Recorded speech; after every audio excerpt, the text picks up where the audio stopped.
신앙 고백하시겠습니다.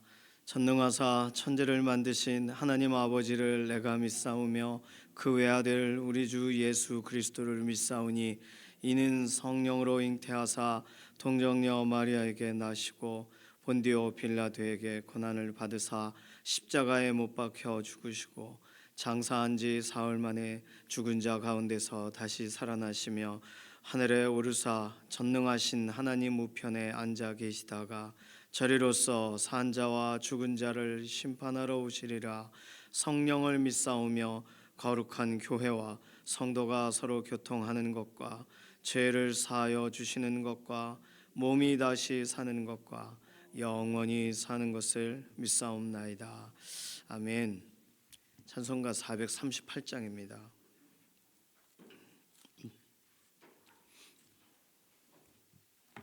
438장입니다. 내 영혼이 은총 입어 중한 죄짐 벗고 보니 슬픔 많은 이 세상도 천국으로 하도다. 할렐루야 찬양하세. 내 모든 죄 사함 받고 주 예수와 동행하니 그 어디나 하늘나라. 주의 얼굴 뵙기 전에 멀리 뵈던 하늘나라. 내 맘속에 이루어지니 날로 가깝도다. 할렐루야 찬양하세. 내 모든 죄 사함 받고 주 예수와 동행하니 그 어디나 하늘나라. 높은 산이 거친 들이 조막이나 궁궐이나 내 주 예수 모신 곳이 그 어디나 하늘나라. 할렐루야 찬양하세. 내 모든 죄 사함 받고 주 예수와 동행하니 그 어디나 하늘나라. 아멘. 나라와 민족 위해서 기도합니다. 전쟁에 대한 이야기, 또 휴전을 하는 지역도 있지만 아직 심각합니다. 인도하고 파키스탄 같은 경우가 이렇게 그 파키스탄 사람들이 그 인도가 실제적으로 장악하고 있는 지역에서 이렇게 사람들을 죽였잖아요. 그러면서 이게 시작된 거거든요. 어쨌든 극적으로 휴전이 될 거냐 말 거냐 이런 어쨌든 휴전이 잠시 되긴 했습니다. 이런 문제, 이스라엘 팔레스타인, 여기는 지금 답이 없어요. 이스라엘이 러시아와 우크라이나가 꼭 휴전이 될 것처럼 설명합니다. 어쨌든 나라와 민족에 대한 소식들을 들을 때 우리는 참 답답해요. 기도해야죠. 평화한다는 게 타협하는 게 아니고, 평화라는 것은 서로를 위하는 거예요. 하나님이 우리를 불쌍히 여기심처럼 상대방의 나라에 대해서도 내가 손해를 보든 뭐라든 서로가 더 이상 그렇게 싸우고 죽이고 하지 않기로 결정하는 건데, 이런 모든 것에 대해서 사실 하나님께 나라와 민족에 대한 현안을 맡기는 것이 필요합니다. 우리나라도 대선이 있고 6월 3일 날, 그래서 실제적으로 나라와 민족의 중요한 좀 갈림길에 서 있어요. 그래서 우리는 하나님의 손을 믿으면서 우리의 현안을 맡기고 하나님의 인도하심을 따라가는 게 필요합니다. 나라와 민족 생각나시는 열방에 대한 기도 제목, 또 우리나라에 대한 기도 제목 생각하셔서 우리가 같이 좀 기도하기를 원합니다. 두 번째 기도 제목은 우리 육신을 하나님께 아뢰면서 강건하게 해달라고, 회복시켜 달라고, 오늘도 하나님 기뻐하시는 대로 써달라고 맡기는 기도가 필요합니다. 오랜 기간 병상에 계신 교우분들 위해서 기도해 주시되, 김명래 장로님, 이예신 권사님, 또 김숙자 권사님, 또 서성대 장로님도 연약한 가운데 계시죠. 수술 이후에 회복에 대한 기도를 해야 될 최현숙 권사님, 정경윤 집사님, 또 송복희 권사님 입원하신 거 말씀드렸죠. 뇌경색 관련돼서, 또 이신영 자매님, 조성숙 성도님 위해서 기도해 주시고, 건강하면 생각나시는 분들 위해서 꼭 기도해 주시기 바랍니다. 오늘 효도관광이 있습니다. 오늘 안전하게 또 오고 가는 길들을 하나님께서 보호해 주시고, 또 날씨와 환경과 여건들을 주관해 주셔서 오랜만에 또 우리가 함께 또 교회 안에서 이렇게 나들이가 있는 날 하나님의 보호하심이 필요합니다. 하나님께서 살펴주시고, 또 함께 참여하시는 어르신들, 또 오늘 오고 가시는 그리고 모든 과정 가운데 행복한, 하나님 안에서 함께 기쁨으로 또 교제하는 그런 시간 되도록 맡기는 기도가 필요하겠습니다. 이런 기도 제목 가지고 잠시 통성으로 기도하겠습니다. 살아계신 하나님, 감사합니다. 우리의 오늘 하루를 맡깁니다. 오늘 하루 이 나라 이 민족에 관련된 현안도, 또 실제적인 열방 가운데 진행되는 수많은 전쟁과 분쟁과 문제들의 상황들도 하나님의 손에 올려드립니다. 하나님께서 이 모든 것을 실제로 주관하셔서 하나님의 영광을 드러내시기를 원하고, 우리는 우리 서로 화합하거나 손을 내미는 것에 다양한 여러 가지의 이러한 역학 관계들이 있고, 나라와 나라 간에 이 모든 전쟁이 일어나는 이유들이 있을 것인데, 그 이유를 종식시키시고 오늘도 하나님 열방이 다 하나님 앞에 무릎 꿇고 다 달려 나오게 되는, 정말 계시록에 설명하고 있는 하나님의 영광을 향하여 집중하는 일들이 나라와 민족 안에 일어나기를 원합니다. 특별히 북녘 땅 오랜 기간 동안 압제되고 어려운 가운데 있으니 지하교회 성도들을 보호하시고, 또 북한 동포들을 불쌍히 여겨 주셔서 특별히 공산국가, 하나님께서 그 나라에도 복음이 들어가게 하셨는데 벌써 이렇게 오랜 시간 동안 닫혀져 있는 것을 봅니다. 그리고 정치적인 것이 복음을 앞서가는 걸 봅니다. 하나님이 이 모든 것에 관하여 하나님의 선하신 손길로 오늘도 믿음의 사람들, 기도자들의 기도에 하나님 응답하시고 나라를 바꾸시고 열방을 새롭게 하셔서 하나님의 영광을 취하시옵소서. 오늘 우리의 연약한 육신에도 하나님 생기를 불어넣어 주시고 강건하게 하시고 붙들어 주시기를 원합니다. 아담을 처음 만드셨을 때의 완전함을 덧입혀 주시고, 연약한 가운데 있는 우리 교우분들을 돌아보셔서 하나님 낙심하지 않고 일어서게 하시고, 하나님 연약한 부분이 회복되는 역사를 보게 하시옵소서. 김명래 장로님, 이예신 권사님, 김숙자 권사님, 또 서성대 장로님, 송복희 권사님 약한 부분들을 회복시키시고, 최현숙 권사님, 또 정경윤 집사님 수술 이후에 완전한 회복을 더하여 주시며, 조성숙 성도님, 이신영 자매님 의사의 진단을 넘어서 몸의 실제적인 변화와 회복이 있게 하여 주시옵소서. 하나님, 오늘 특별히 효도관광 오늘 하루가 또 진행되는 일정들이 있습니다. 오고 가는 또 길 가운데 버스 안에서도 또 여러 모임이 진행될 때 하나님께서 보호하시고 함께 참여하시는 모든 우리 믿음의 동역자분들 어려움 없이 하루를 가장 행복하게 주 안에서 교제하며 나누는 복된 날이 되게 하시옵소서. 오늘 우리가 기도하는 우리 개개인의 기도의 제목에도 실제적으로 응답하여 주실 것을 인해 감사드리며 살아계신 예수님의 이름으로 기도드립니다. 아멘. 예레미야 4장 19절에서 22절까지 말씀입니다. 예레미야 4장 19절에서 22절 말씀. 짧아요. 짧은 구절입니다. 함께 읽습니다. 슬프고 아프다. 내 마음속이 아프고 내 마음이 답답하여 잠잠할 수 없으니 이는 나의 심령이 나팔 소리와 전쟁의 경보를 들음이로다. 패망의 패망이 연속하여 온 땅이 탈취를 당하니 나의 장막과 휘장은 갑자기 파멸되도다. 내가 저 깃발을 보며 나팔 소리 듣기를 어느 때까지 할꼬.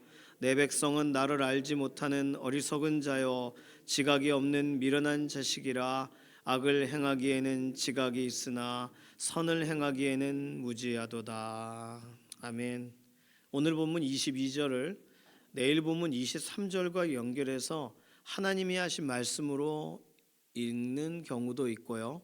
오늘 본문 19절에서 22절 이렇게 단락이 구별된 대로 그렇게 읽기도 합니다. 22절 자체가 사실은 하나님이 말씀하시는 것으로 보는 게 좋아요. 오늘 본문을 볼 때 예레미야 선지자가 느낀 느낌이죠. 오늘 19절에서 22절까지를 왜 끊어서 읽었냐면 우리가 주일날 본문에 10절이 있었어요. 10절 본문은요. 우리가 일부 예배 때 같이 나눴지만 4장 5절에서 9절까지 하나님이 이 예루살렘에 대한 심판을 선고하시자 4장 10절에 예레미야 선지자가 뭐라고 말하냐면 같이 읽을까요? 내가 이르되 슬프도소이다 주 여호와여 주께서 진실로 이 백성과 예루살렘을 크게 속이셨나이다. 이르시기를 너희에게 평강이 있으리라 하시더니 칼이 생명에 이르렀나이다. 아멘. 이런 구절이 있어요. 이 앞에서 예레미야 선지자는 4장 10절에 하나님이 백성을 속이셨습니다. 그렇게 말하거든요. 사실 예레미야 선지자가 말한 게 아니라 이 각주 설명을 드렸어요. 각주 2번에 보시면 그들이 이르기를 그들이 슬픕니다 하나님 평강이다 평강이다 하시더니 왜 칼을 주십니까? 우리를 속이시는 겁니까? 이렇게 말했다는 거예요. 그 당시에 선지자들이 거짓 선지자들일 수도 있고 또 시대를 잘못 파악하고 잘못 설명하고 있는 것일 수도 있습니다. 그래서 이러한 부분에 예레미야 선지자도 그들의 말을 듣고 그들의 말이 생각나서 외마디 소리로 기도를 하는 내용일 수도 있어요. 4장 10절이. 자, 주일 본문의 10절과 오늘 본문 19절에서 22절의 차이를 비교하실 수 있으세요? 4장 10절은 실제로 마음에 담겨져 있었던 사람들이 하던 말들 또 이렇게 또 다른 선지자 거짓 선지자들이 하던 말들이 예레미야의 마음에 막 이렇게 더 심란하게 만들었던 거고 4장 10절은 오늘 보면 19절에서 22절까지는 하나님이 11절에서 어제 본문 18절까지 말씀하시는 내용을 통해 동일하게 심판에 대해서 얘기를 하시자 이제는 하나님에 대해 뭐 속이셨다 또는 하나님 이런 얘기가 있습니다 이런 뜻이 아니라 주변에 들리는 소식들은 하나님이 속이셨다고 하는데 어떻게 생각하세요? 이런 기도가 아니라 19절 오늘 본문에서 22절의 내용은 예레미야서를 우리가 읽을 때 기본적으로 생각했었던 애통하고 탄식하는 선지자의 마음이 기록이 되어 있어요. 슬프지만 4장 10절에 슬프도소이다의 슬픔과 오늘 4장 19절에 슬프고 아프다의 슬픔과는 차이가 있는 거예요. 다른 사람 말 들으면 들을수록 슬퍼서 죽을 것 같은 게 4장 10절이고 오늘 본문 4장 19절은 하나님의 말씀이 들리면 들릴수록 마음이 하나님 말씀 때문에 견딜 수 없는 슬픔이에요. 차이가 있는 거죠. 동일합니다. 하나님이 우리에게 말씀하실 때 그 말씀 때문에 흔들리는 사람과 하나님이 말씀하시는 것이 아닌데 사람들이 말하는 것 때문에 흔들리는 사람의 차이가 동일한 사람인데도 이렇게 다르게 반응하게 되는 게 예레미야서에 기록이 되어 있다는 거예요. 슬프고 아프다 이 내용을 각주에서 뭐라고 설명하냐면 내 창자야 내 창자야 이게 끊어지는 것처럼 아픈 거죠. 자, 그런데 이 본문을 볼 때 어제 본문과 연결돼서 보면 되게 특이합니다. 4장 18절 보세요. 하나님이 예레미야를 통하여 이스라엘 백성에게 말하시는 내용이 내 길과 행위가 이 모든 심판을 부르게 하였다. 왜냐하면 이는 네가 악하기 때문이다. 그 고통이 내 마음에까지 미치느니라. 악한 사람에게만 고통이 전달되고 견딜 수 없고 잘 수 없어 뭐 대굴대굴 구르고 하는 게 아니라 고통이 마음까지 미친 사람은 예레미야에게도 동일한 일이 벌어져요. 그러니까 4장 18절에 있는 이 본문 그대로 예레미야는 지금 아우 내 창자야, 아우 내 속이야 이렇게 아픈 거예요. 이유는 악하기 때문이 아니라 4장 18절에 설명하는 내가 악함이라의 악하기 때문이 아니라 예레미야는 지금 공감하기 때문이에요. 자, 그러면 오늘 본문 19절에서 22절 짧지만 예레미야 선지자가 4장 10절과는 다르게 반응하는 이 반응과 또 사람들의 마음에 공감하는 것, 그래서 오늘 본문을 통해서는 예레미야 선지자가 이 사건과 상황과 하나님의 말씀과 이 모든 것을 동시에 받아들이면서 예레미야 선지자에게 있어서 현실을 파악하는 이런 감각은 어떤 부분들이 지금 드러나고 보여지고 있는지를 살펴볼 필요가 있습니다. 이것을 통해서 우리도 하나님 앞에 서서 하나님의 사람으로 사명자로 또는 하나님이 쓰시는 도구로 우리가 사용될 때 하나님의 말씀이 우리에게 주어져 있는데도 불구하고 우리가 세속적인 감정에 반응할 것인가, 또는 하나님이 우리의 인생 가운데 오늘 말씀하시는 것에 집중하지 못하고 다른 어떤 감각에 대해서 움직일 것인가를 우리가 오늘 이 본문을 통해 예레미야의 예를 통해 나에게 어떻게 내 감정 조절을 하고 현실을 어떻게 파악해야 되는지를 우리가 확인해 볼 수 있습니다. 오늘 예레미야 선지자가 가졌던 마음은, 태도는 세 가지 태도라고 볼 수 있어요. 첫 번째 태도는 애통이에요. 19절에 써 있는 대로 슬프고 아프다, 내 마음속이 아프고 내 마음이 답답하여 잠잠할 수 없으니 이는 나의 심령이 나팔 소리와 전쟁의 경보를 들음이로다. 자, 19절만 읽었을 때 나팔 소리와 전쟁의 경보가 지금 들리고 있어요? 안 들려요. 그럼 왜 들리는 것처럼 반응하는 거죠? 하나님이 11절에서 18절에 막 그 정결케 하는 것도 키질하는 것도 아닌 심판하러 오는 막 그 뜨거운 동풍처럼 막 그 몰려올 또 다른 나라 민족에 대한 얘기를 하셨는데 그게 막 들리는 거예요. 귀에, 속에. 그러니까 이런 하나님의 말씀이 현실적으로 느껴져서 애통하는 거예요. 자, 이게 되게 중요한 거예요. 예레미야 선지자가 사람들이 내 말을 듣지 않아서, 선포하는 메시지를 듣고 반응하지 않아서, 또는 4장 10절에 있는 거짓 선지자들이 말한 말들 때문에 슬프고 아프고 애통한 게 아니라 하나님의 말씀이 너무 현실적으로 느껴지니까 애통하는 거예요. 이게 막 우리 집안에 일어날 일로 느껴지니까 애통하는 거예요. 이게 막 너무 속이 아파 견딜 수가 없는 거예요. 애통은, 애가 창자잖아요. 창자. 그러니까 창자가 끊어지는 것 같은 통증이 있는 거지 않습니까? 오늘 본문이 딱 맞습니다. 내 창자야, 아이고 내 창자야, 아이고 내 속이야, 이런 거죠. 최근에 무엇 때문에 속이 아프세요? 물론 뭐 그 이런 그 매운 거, 짠 거 먹고 속을 베리고 막 위가 하수가 되고 막 이런 신체적인 증상 때문에 속이 아플 수도 있어요. 빨리 저 병원 가셔야죠. 약도 먹고 회복해야죠. 그 자극적인 것도 먹지 말고.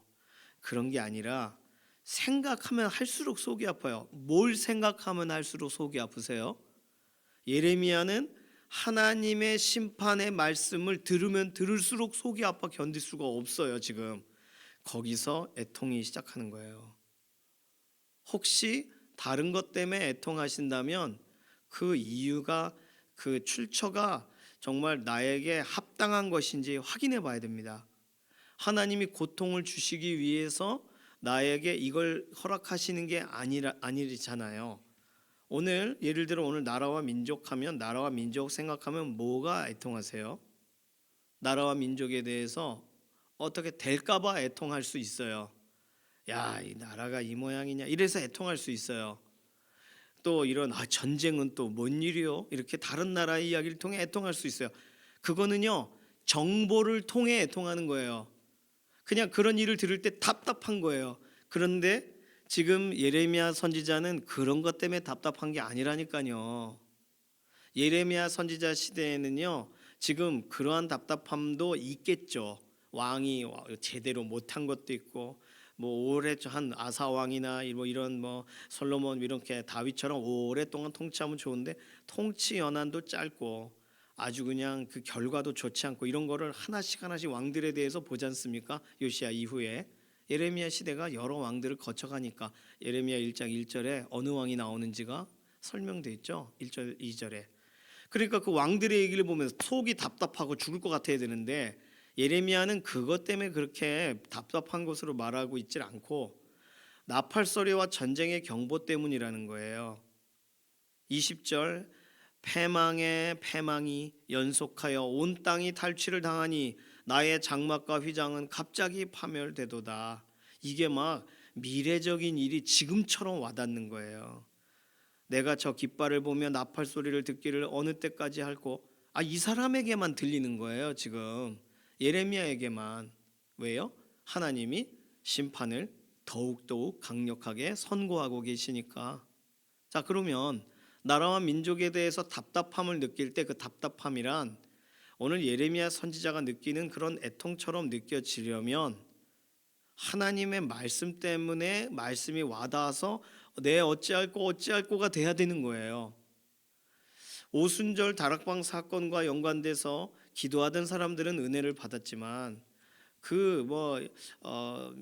또 사람들이 다 같이 모이면서 이게 뭔 소리요? 하면서 내가 태어난 곳 난 곳 방언으로 무슨 소리를 듣네?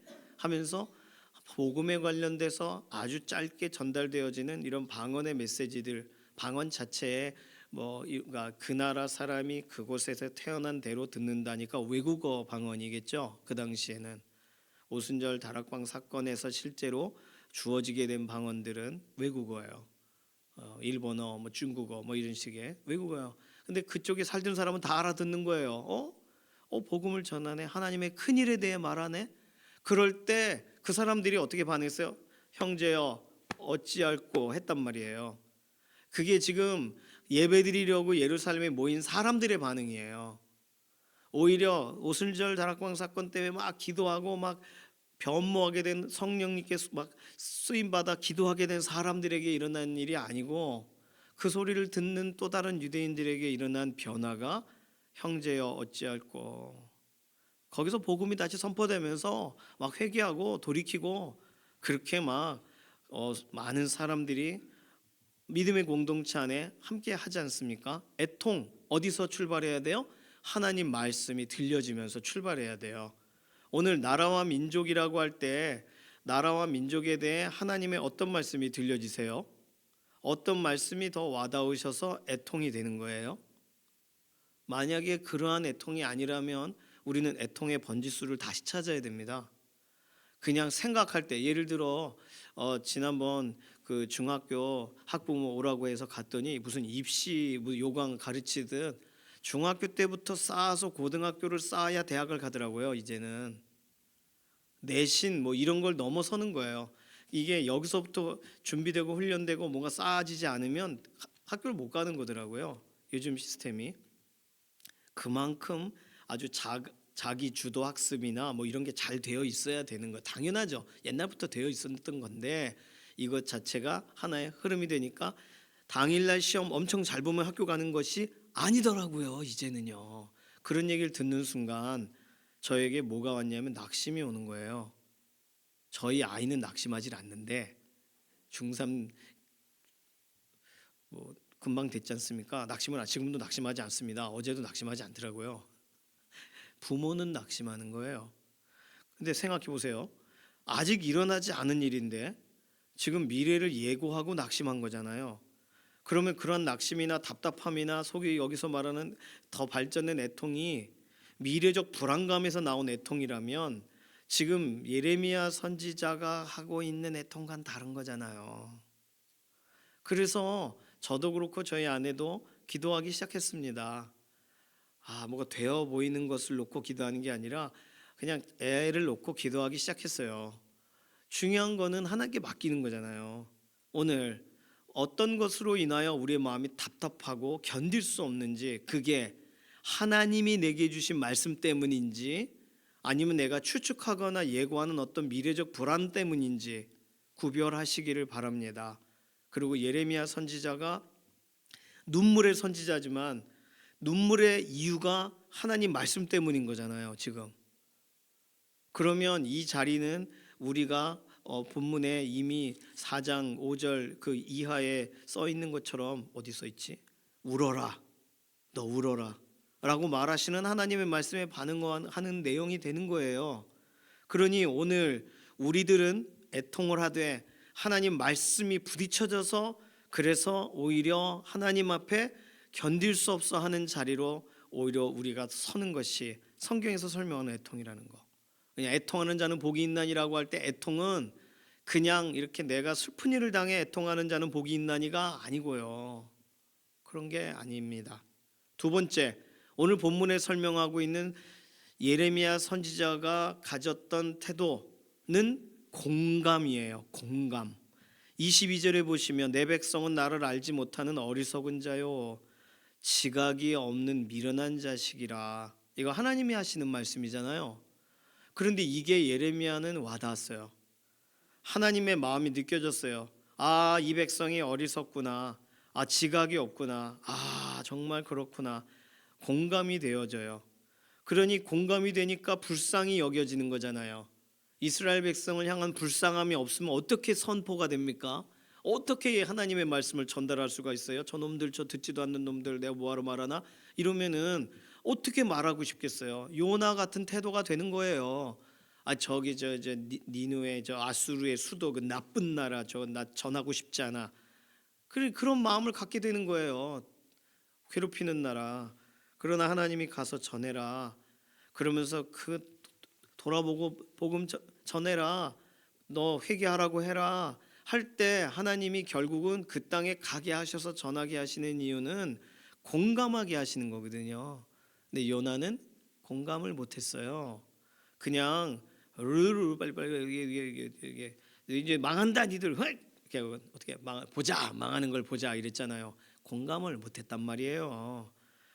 무엇 때문에 공감해요? 박농쿨이 햇빛 가리는 걸 벌레가 씹었더니 죽을 것 같아 막 하나님께 막 그러니까 그제서야 감각이 살아나는 거예요.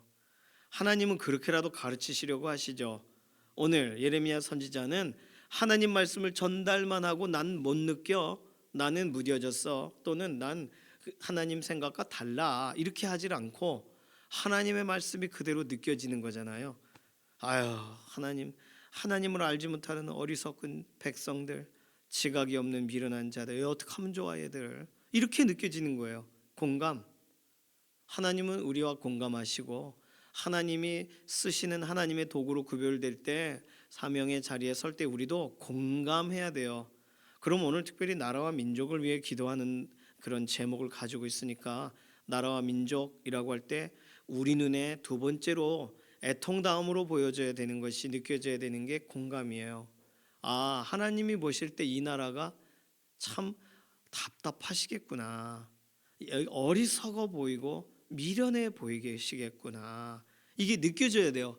그래야 기도를 하죠. 그래야 뭔가를 외치죠. 세 번째, 오늘 본문에서 찾아볼 수 있는 이 예레미야 선지자가 느꼈던 현실적인 감각은 판단력입니다. 판단. 뭘 판단해요? 22절 하반절 보세요.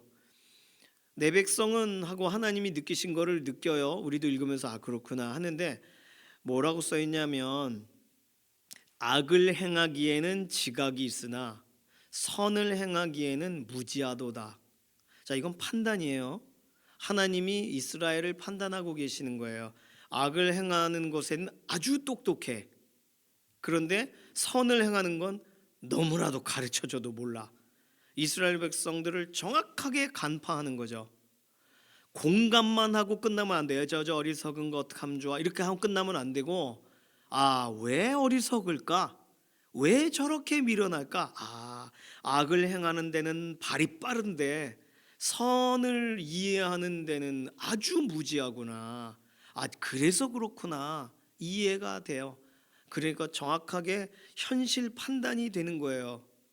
오늘 예레미야 선지자는요, 하나님 말씀 때문에 애통했고 그 다음에 하나님 마음이 느껴져서 공감했고, 하나님이 보고 계시는 대로 예레미야 선지자도 마음에 이스라엘 백성에 대해 정확하게 간파하는 판단을 하게 되었습니다. 오늘 우리들은요, 하나님 편에 선다, 또는 하나님 우리가 이렇게 이쪽으로 어느 편이냐 이렇게 말할 때 그러한 기준만을 가지면 우리는 뭘 하게 되냐면, 하나님이 생각하신다거나 이게 옳다거나라고 하는 어떤 사상이나 어떤 또 다른 기준들에 서서 그 기준이 내가 그 기준에 이미 부합되고 100%그 수준이라고 오해하고 산단 말이에요. 그 기준점으로 가셨으면 그 기준점에 서는 태도가 훈련돼야 됩니다. 내가 그러하기 때문에 어떠하다가 돼야 돼요. 내가 하나님인 것처럼 행동하면 안 되는 거예요. 꼭 그런 오해를 해요. 무언가를 선택하거나 무언가 이렇게 둘 중에 하나 이렇게 할 때는 꼭 내가 하나님인 것처럼 행동한다고요. 하나님이 뭐라고 보고 계시는지를 내가 알고 동일하게 하나님이 말씀하시는 것에 내가 공감하며 하나님의 판단을 받아들일 때는 그 다음은 달라져요. 우리의 기준이, 우리의 지금까지의 기준이 하나님이 세우신 기준 앞에 서고 그 기준이 오히려 나를 훈련시킨단 말이에요. 나는 악을 행하기에 아주 지혜로운 것처럼 행동하고 선을 행하는 것에 굉장히 무지한 것처럼 행동하진 않나 나는?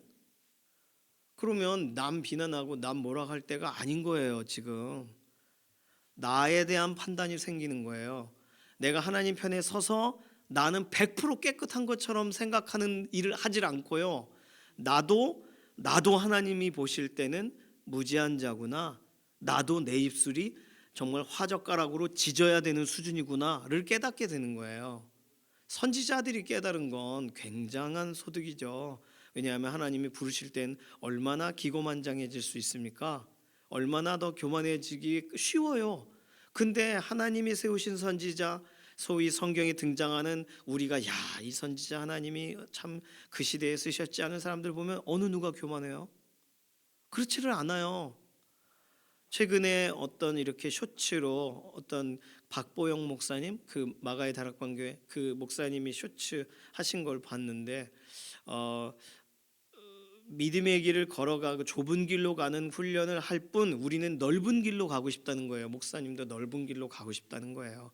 편안한 거 하고 싶다는 거예요. 그런데 어느 날인가 돌아보니까 넓은 길에다가 나를 딱 두면 바보가 되어버린다는 거예요. 왜냐하면 좁은 길에서 어떻게든 살아야 되는 것으로 조금씩 훈련이 되기 시작하면서, 완벽한 훈련은 되지 않았지만 어쨌든 넓은 길로 가는 것에 대한 불안감이 생겼다는 거예요. 넓은 길로 가는 것에 바보가 됐습니다. 그러면서 다시 좁은 길로 가고자 하는 마음이 생기더라고요. 하면서 뭘 말하냐면, 나도 그렇게 작게 크게 하나님께 훈련된 것처럼 우리 다음 세대들도 훈련시킬 수 있습니다. 결론은 그거예요. 아, 오늘 나는 기도하지만 우리 자녀들이 기도할 수 있을까? 나는 이렇게 이 나라와 민족을 위해 안타까움으로 하나님께 부르짖는데 우리 자녀들은 나라와 민족을 위한 기도를 하기는 할까? 라고 생각할 때, 오늘 내가 걸어가고 있는 그 길이 오늘 나에게 조금씩 선한 습관이 되어졌던 것처럼 오늘 다음 세대를 위해서 기도할 때도 하나님이 그렇게 하실 수 있는 분으로 믿고 기도할 필요가 있다는 내용이에요. 저는 그 쇼츠 영상을 보면서 되게 위로를 많이 받았습니다. 그래요. 오늘 이 새벽을 이렇게 구별하실 수 있다는 건 하나님이 우리를 훈련시키신 결과입니다. 그리고 이렇게 우리는 예배의 새벽으로 또는 이렇게 오전으로 또는 주일 이렇게 모이는 현장으로 나올 수 있는 것이 자유롭지만, 조금만 더 가면 북녘 땅에는 돌아다니면 그냥 어디 가냐 그러고 이 지역과 지역을 옮기지도 못하고 무슨 뭐 어떻게 믿어요? 하나님을 티를 어떻게 내요? 그런데 거기서는 어떤 습관으로 하나님이 지하교회 성도들에게 담아주신 거예요? 정말 숨어서 예배하는데 하나님께 정말 어떻게 예배하든지 정말 타협하지 않고 예배하는 것에 대한 하나님이 주신 정말 환경과 상황 가운데 하나님이 주신 그런 선한 습관이 있지 않습니까? 선한 습관이라고 하기는 너무 죄송하지만 빨리 회복돼야죠. 그 땅도. 어쨌든 하나님은 그렇게 우리를 기도의 자리에 이끄시고 쓰시는 거예요. 하나님이 보게 하시는 대로 보게 하시는 거예요. 그래서 세상이 욕하듯 욕하지 않고 하나님이 판단하듯 판단하는 그런 기도자가 되게 하시는 거예요. 예레미야의 기도는 다릅니다. 오늘 우리는 그래서 이 기도를 따라가야 돼요. 만약에 그냥 나는 하나님이 옳다고 생각했고 나 이쪽에 섰어 이렇게, 그게 저쪽에 선 놈들 나쁜 놈 이렇게 나누기 시작하면 나는 하나님께 이 모든 상황 가운데 예레미야처럼 기도할 기회를 얻지 못하는 거예요. 태도가 안 되어 있는 거예요. 태도가 안 된 사람들이 꼭 문제를 일으키잖아요. 태도가 돼야 됩니다. 훈련은 내가 돼야 되는 거예요. 세상에 돼야 되는 게 아니라 누군가가 돼야 되는 게 아니라. 자, 두 번째로 볼까요? 그러면 예수님은 어떠셨을까? 예수님은 이 땅에 오셔서 어떠셨을까? 뭐 설명 무엇할 필요가 있겠습니까? 마태복음 9장 36절, 마가복음 6장 34절에 불쌍히 여기세요. 큰 무리를 보시고 목자 없는 양같이 고생하며 기진하는 걸 보시고는 불쌍히 여기세요. 요한복음 11장 33절도 그렇습니다. 나사로 때문에 우는 것을 보고 비통히 여기시고 불쌍히 여기세요. 공감이죠. 공감. 누가복음 19장 41절에 예루살렘 성 가까이 오시자 성을 보시고 우세요. 왜냐하면 안타까워서 우시는데 야, 네가 이걸 보았더라면 좋았을 건데 하면서 그 되어지지 않는 일, 그러니 하나님의 관점으로 볼 때 그냥 이렇게 지나가 버리면서 정말 중요한 시기에 정말 무너져 내리게 되는 것, 깨어지는 것, 이거 다 보이시는 거 아니에요? 그러니 하나님의 진행하실 일들을 볼 때 애통하시는 마음이 있는 거 아니었습니까? 마가복음 26장 41절, 마태복음 26장 41절, 마가복음 14장 38절에는 우리가 알고 있는 그 구절, 마음에는 원이로되 육신이 약하도다. 이거 판단입니다. 이거는 예수님만이 하실 수 있는 판단. 우리가 우리 자신에게 하면 안 되는. 우리는 힘을 주시옵소서 간구지, 난 마음엔 원인데 육신이 약하구만, 이렇게 쓰는 본문이 아닌 거예요. 우리 주 예수 그리스도께서 제자들을 향하여 안타까우셔서 하실 수 있는 그런 말씀. 야, 마음에는 정말 사모함이 있지만 정말 육신이 깔아져 있구나. 악을 행하기에는 지각이 있으나 선을 행하기에는 무지하구나. 판단하시듯이 예수님도 판단하세요. 판단이라고 할 때 뭐 이렇게 판단한다, 손가락질한다는 의미가 아니고요. 정확하게 상황들을 파악하세요. 오늘 예수님 이 땅에 오셔서도 애통하신 것, 공감하신 것, 그리고 판단력을 가지시고 정확하게 이스라엘 백성들을 간파하시고 제자들을 보신 것. 성경에 또 다른 본문도 많이 있습니다만 오늘 우리가 나라를 향하여 기도할 때 어떠한 방식의 애통이 필요한지, 어떠한 내용의 공감이 있어야 되는지, 그리고 어떠한 판단력, 하나님이 어떻게 판단하고 계시는지, 선지자들을 통하여 나라와 민족을 위해 뭘 말씀하고 계시는지를 우리나라에는 어떻게 적용할 수 있는지, 그래서 어떠한 마음으로 기도해야 되는지를 예레미야서를 읽어가는 동안, 특히 오늘 본문을 대하시는 동안 그렇게 확인하시고 그렇게 기도의 자리에 나아가게 되시기를 소망합니다. 예레미야는요, 하나님의 말씀이 오면서 그가 가진 이 세 가지의 태도가 훈련되면서 다시 하나님의 말씀을 향하여 설 수 있었어요. 하나님의 말씀 때문에 하나님의 말씀이 다시금 들릴 때 듣고 다시 반응할 수 있게 되었단 말이죠. 만약에 안 그랬다면 예레미야는 이 창자가 끊어지는 것 같아서 잠깐만 하나님 더 이상 말씀하지 마세요, 견딜 수가 없어요, 이렇게 됐을 수도 있어요. 하나님의 말씀을 들렸는데 세상은 원래 저런 거 그러고 그냥 안주하거나 세상 편에서 이해하거나 이렇게 끝나버릴 수도 있었습니다. 그러면 선지자가 아니겠죠. 선지자는 하나님이 하시는 말씀을 듣고 여전히 세상을 향하여 전달해야 될 입장이잖아요. 그래서 선지서를 읽는 것에 굉장히 특별함을 가지고 본문을 대하시는 분들이 또 많이 계십니다. 오늘 하나님의 말씀을 세상을 향하여 날카롭게 어떻게 전할 것인가. 근데 초점이 잘못된 거예요. 하나님의 말씀은 나를 향한 거거든요. 세상을 향하여 이걸 전하라고 지금 써놓은 게 아니고요. 오늘 나에게 이 말씀을 들려주셔서 내가 하나님 앞에 어떻게 되어야 되는지를 위해 기록하셨어요.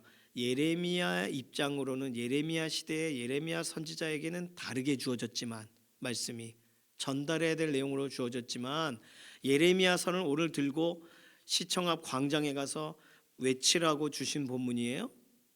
아니에요. 그런 것에 대한 오해가 있습니다. 그러니까 선지서를 가지고 나라와 민족에 엄청 적용하시는데 그것도 참 문제가 있어요. 왜냐하면 그것이 똑같다고 보기 어렵거든요. 그래서 선지서 엄청 좋아하는 분들은 되게 진보적 신앙을 가지고 계신데 뭔가 적용점이 잘못되었습니다. 나에게 하시는 말씀이잖아요. 내가 듣고 그리고 내가 바뀌고 나라와 민족을 위해 뭐라고 기도해야 되는지를 찾아야 될 본문인 거잖아요.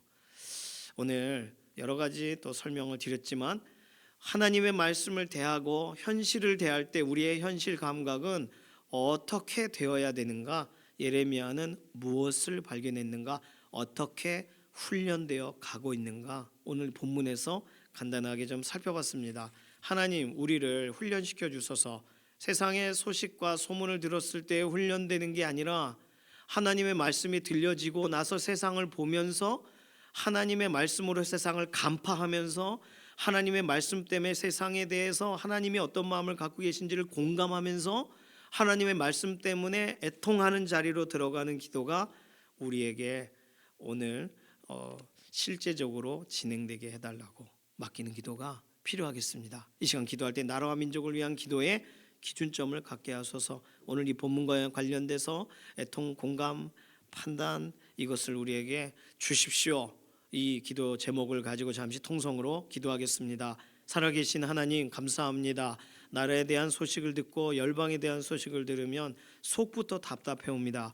그러나 이 모든 것이 이뤄질 것 같아 보여서 참으로 안 될 것 같아 보여서 답답한 것이 아니라 예레미야 선지자처럼 하나님의 말씀이 더 새록새록 와닿아서 하나님 말씀 때문에 이 눈에 보이는 현상과 상황들에 대해 오히려 애통해하고 하나님의 말씀 앞에 서고 하나님의 말씀의 판단력으로 세상을 판단하며 무엇을 위해 기도할 것인가를 찾아내는 믿음의 기도자들이 되게 하셔서 오늘 우리가 순간적으로 낙심할 만한 수많은 우리의 앞에 다가올 문제들이 있으나 우리는 말씀, 하나님의 말씀으로 인하여 다시금 일어서 이 모든 것들을 다 우리가 간파해내는 믿음의 기도자가 되게 하여 주시옵소서. 감사드리며 살아계신 예수님의 이름으로 기도드립니다. 아멘. 찬송가 384장입니다. 찬송가 384장 2절만 부르겠습니다. 나의 갈 길 다가도록 예수 인도하시니 어려운 일 당한 때도 족한 은혜 주시네. 나는 심히 고단하고 영혼 매우 가라나 나의 앞에 반석에서 샘물 나게 하시네. 나의 앞에 반석에서 샘물 나게 하시네. 아멘. 오늘 효도관광 9시 20분까지 오셔야 돼요. 9시 반에 출발할 거예요. 그래서 늦지 않게 꼭 오시기를 바랍니다. 오실 때 이렇게 신분증 꼭 가지고 오셔서 오늘 하루 또 함께 하시는데 또 도와주시기를 바라고요. 오늘 일정을 위해서 계속 우리 어르신들이 오시기 때문에 위에서 기도해 주시기 바랍니다. 주님께서 가르쳐 주신 기도하겠습니다. 하늘에 계신 우리 아버지여, 이름이 거룩히 여김을 받으시오며 나라에 임하옵시며 뜻이 하늘에서 이루어진 것 같이 땅에서도 이루어지이다. 오늘날 우리에게 일용할 양식을 주옵시고 우리가 우리에게 죄 지은 자를 사하여 준 것 같이 우리 죄를 사하여 주옵시고 우리를 시험에 들게 하지 마옵시며 다만 악에서 구하옵소서. 나라와 권세와 영광이 아버지께 영원히 있사옵나이다. 아멘.